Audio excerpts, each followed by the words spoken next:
Hello and welcome to Elecspo and welcome to episode 4 of what would happen if Celtic and Rangers were in the Premier League.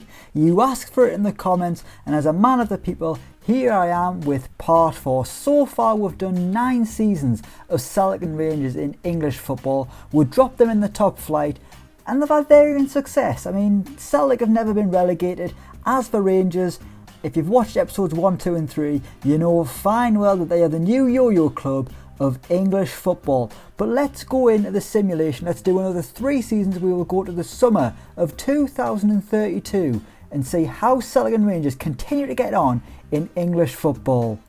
Okay, when we left things in 2029, Celtic had just survived for the 9th season in a row. They're steady, they're mid-table, they're not really getting into the top half, but they're fine. There's no danger really of going down. As for Rangers, they've been relegated again. So when we start 2030, the 10th season of this simulation, Rangers will once again be in the Championship. As for Celtic, they'll just be there. I mean, surely they can kick on, just push, even if they get into a cup final or something.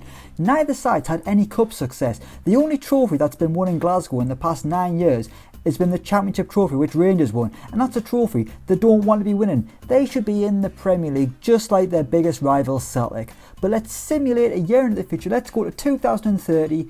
Let's see what happens. Okay, so here we are at the end of the 2029-2030 season, this 10th season of the simulation, and you're never going to believe it, Celtic have finished mid-table yet again. They have finished 12th in the Premier League, 43 points on the board. I mean, they're just so average now. I mean, at the start they were up and down. They had that incredible season where they finished 7th. Now they've distanced themselves from the relegation. They've finished 11th, 12th, 13th, and now they're back up to 12th. There's been a change of manager. Juraj Kučka, that's probably not how you pronounce it, Juraj Kuka, whatever. He's the manager now. What happened? Grabovic was sacked just before Christmas, so things maybe weren't going too well for Celtic. They brought in Kučka. Again, I'm sorry if I'm saying that wrong. He's the new manager. So he was sacked on the 25th of November. Let's have a look at the Premier League table and see how things were going for him. Christ, Arsenal won the title. This simulation is bloody unrealistic. Arsenal winning the title and Everton getting relegated. I swear to God, man. Let's have a look. Right. Past positions, that's what I'm looking for. Celtic. They had a woeful start of the season.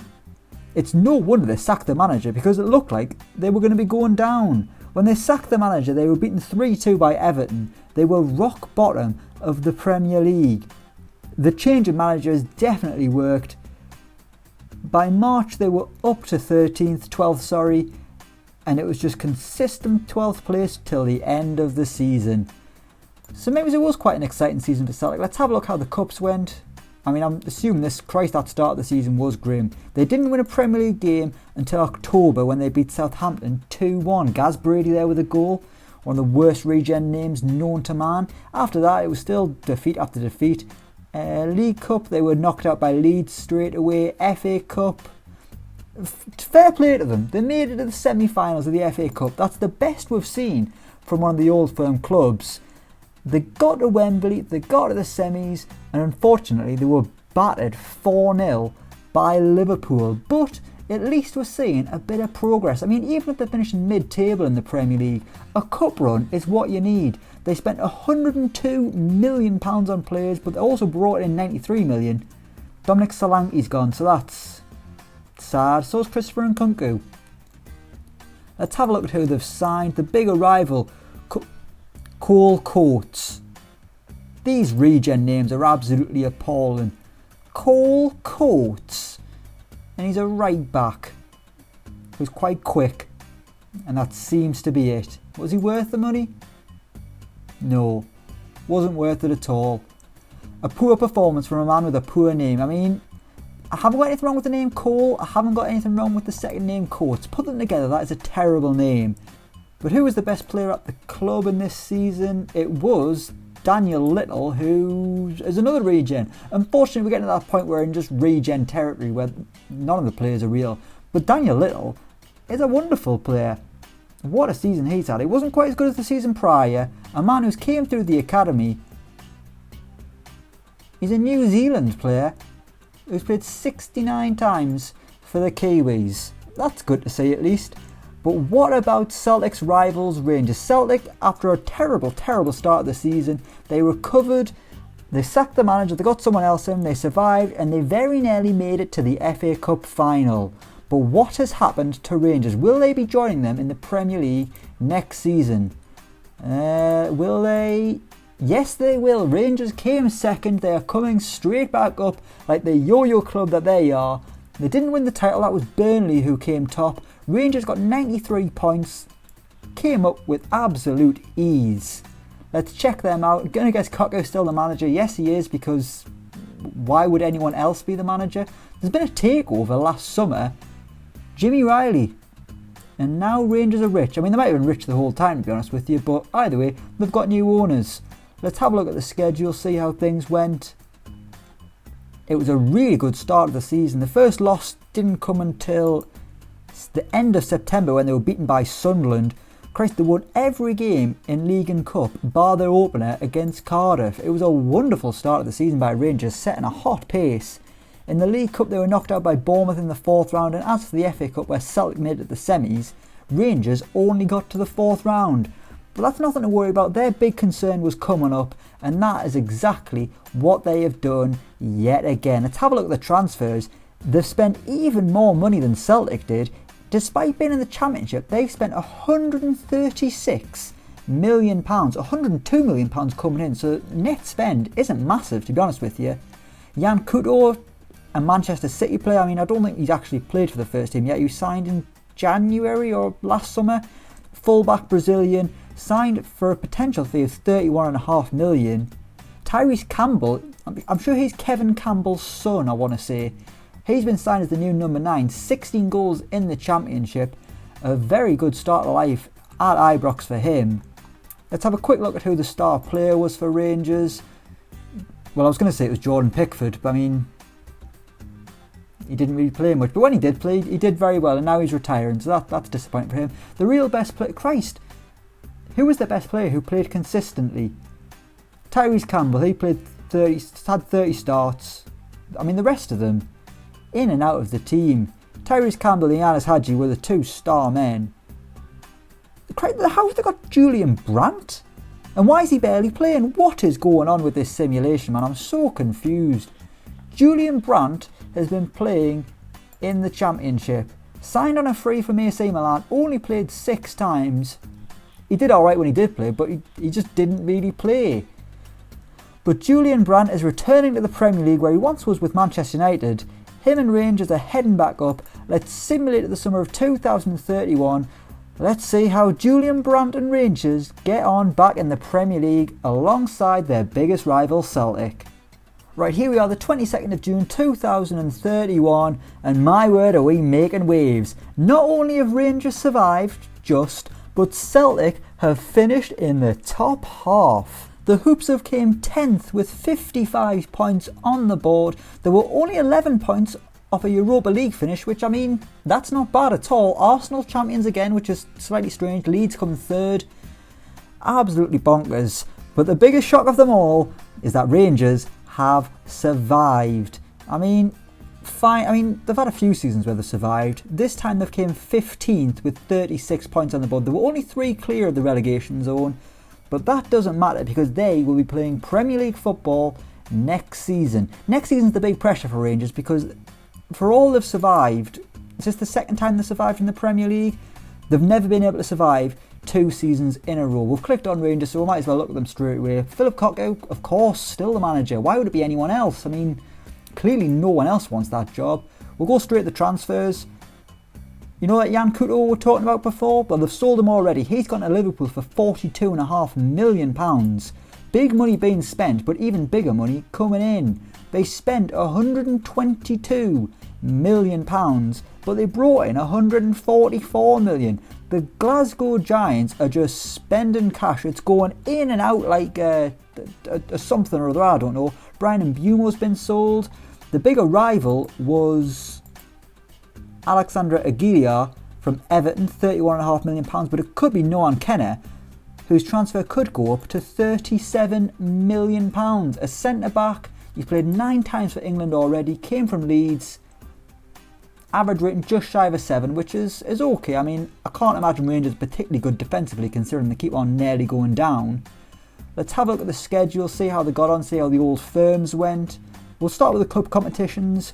Rangers were knocked out of the League Cup in the 4th round by Middlesbrough, and in the FA Cup, in an awful run, they were knocked out in the 3rd round by Man United. I mean, after the League Cup exit, Christ, just so many defeats. That's an awful record. How did they survive? In the Old Firm games, we had 2 draws. The first one was 1-1 at Celtic Park. Despite the fact that Celtic went down to 9 men, Rangers still couldn't get the win. And then in the return fixture at Ibrox, it was another draw, and it was another game in which Celtic had a man sent off. Caligari sent off in the 63rd minute, but Rangers 2 games in a row couldn't make the man advantage count. I mean, in the first game they had a 2-man advantage, and it wasn't enough. But let's not be too downbeat, because at least Rangers have survived. I mean, I've got such little expectation for Rangers. Them finishing 15th with just 36 points is progress for me. The main man, Andrea Zikic, on the left wing, a Serbian, Christ, he can play attacking midfield or on the left. That's why I'm excited by that. I like a bit of versatility. He's had a great season. He was good the season before as well, although he didn't play as much, but he joined in January. A good signing from Rangers. Has Julian Brandt done anything? Or is he gone? It looks like they've got rid of Julian Brandt, so that was short-lived. But what about their biggest rival, Celtic? Celtic back in the top half for just the 2nd time in this simulation. Still the same manager, the rich Daniel Little is now the captain, replacing Christopher Ayer. We'll have a look at the cup competitions. Obviously they made it to the semis of the FA Cup last season, and the League Cup, they made it to the semis. We're finally seeing a little bit of progress from Celtic. I mean, they still haven't made a final. They were beaten in the semi-finals of the League Cup by Everton, Championship Everton no less. As for the FA Cup, knocked out in the 4th round by Liverpool. And even Celtic had a pretty rotten middle of the season. After that League Cup semi-final exit, they couldn't buy a win. I mean, there was only 2 defeats in the league. They were beaten by Leeds and beaten by Fulham. They just became the draw experts. And then they ended the season with a hot streak of 4 wins in a row. What an odd little team. Very patchy in the second half of the season. But either way, it's got them to 10th in the Premier League. In the terms of transfers, again, it's big money going out. £133 million leaving Celtic Park. The biggest departure was Felix Dario Monges for £36.5 million. Incomings, they spent £71 million. I said only, but that's still a lot of money. Renault Sanchez, an interesting one on loan. Hopefully he's developed since the days of when he was passing to the steward, when he was playing for Swansea. I mean, that loan spell at Swansea nearly killed him, for goodness sake. He's doing great at Lille nowadays.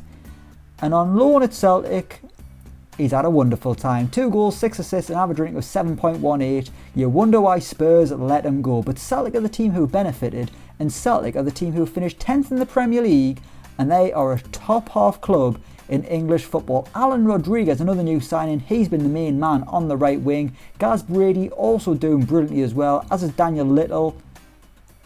And there's Renato Sanchez as well. Good for Renato Sanchez. Christopher Ayer is still there. He's just not the captain anymore. Is he on the transfer list? He is.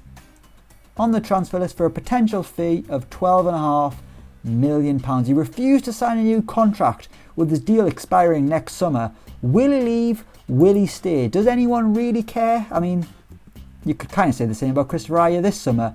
But what we will do, we will simulate in the 3rd and final year we're going to look at.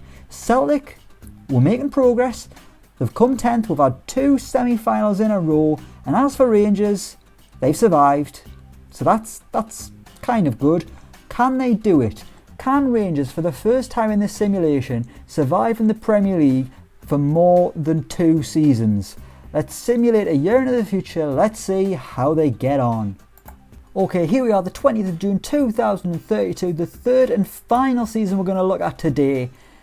Celtic aren't a top half team anymore, but Rangers, let's get this party started, because they have finished 15th again, and for the first time are going to be playing 3 consecutive seasons of Premier League football. They have survived, yet again only by 3 points, but that doesn't matter because they have survived. 37 points on the board to finish 15th for the 2nd season in a row, and they were only 12 points behind Celtic, who are now down to 13th. We'll start with Celtic. Let's have a look at them. Still the same manager, still the same captain. Let's have a look at the schedule, see how the Old Firms and the cup competitions went for Celtic. It was a rotten start of the season. They first got a win in the Premier League at the start of September. They didn't win any of their first 4 games, and in between that time they were also knocked out of the League Cup in the 2nd round, which was probably pretty devastating. FA Cup made it to the quarters, beaten by Man United on penalties, despite the fact they were playing against 9 men for a long time. That is wildly disappointing for Celtic. As for the Old Firm games, last season we had 2 draws. The first one was won by Rangers at Ibrox 2-0, Ben Ferguson and Fabio Santos with a penalty. And in the return fixture at Celtic Park, it was a win for Celtic, 3-0, Gaz Brady with a brace and the skipper Daniel Little getting redemption for Celtic.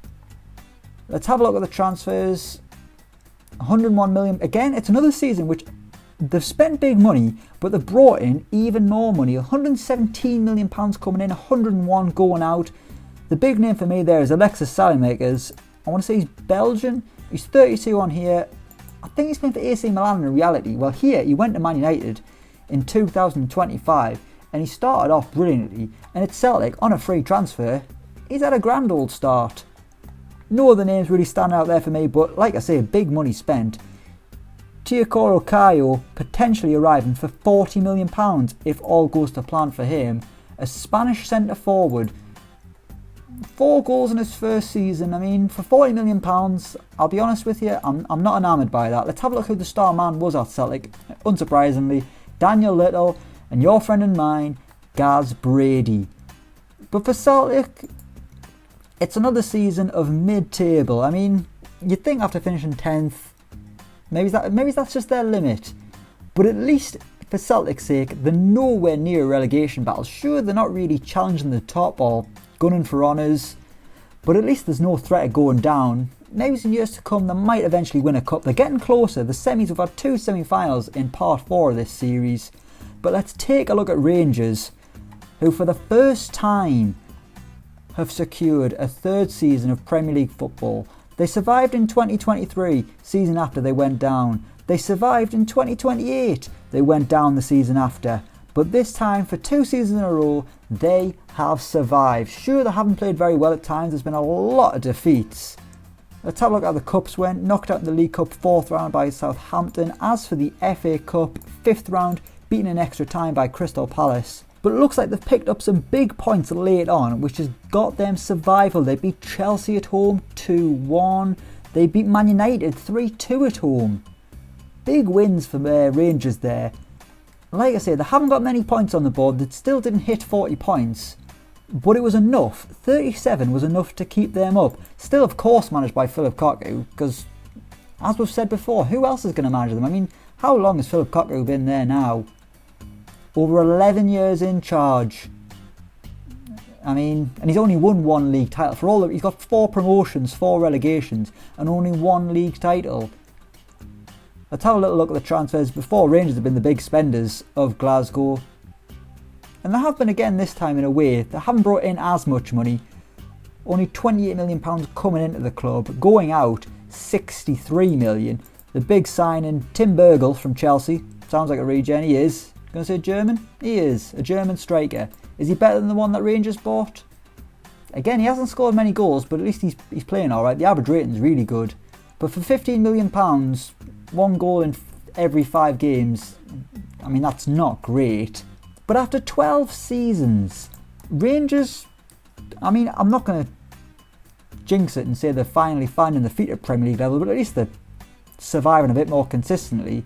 And Celtic, all they can hope for is cup success, and they're not even getting that. As we've said, a couple of semi-finals, but they're not pushing the top half. They're not pushing for Europa League finishes or, you know, even a Europa Conference League. But that is going to be the end of part 4. Let me know down in the comments below if you want me to keep this going. I'm more than happy to. But to be honest with you, I don't really know what more these teams can do. Rangers, I mean, sure, they might survive for a few more years, but inevitably they'll just go down. And Celtic, they might have one season that's half decent every now and then, but inevitably they're going to finish either 12th or 13th. But as I say, let me know what you think down in the comments below. 12 seasons of Celtic and Rangers in English football. Celtic, a consistent figure in the Premier League. Rangers, not so much. We will leave it there. Thank you so much for watching. Let me know what you think down in the comments below. As always, don't forget to like, share and subscribe to Elecspo. And until next time, we will see you around.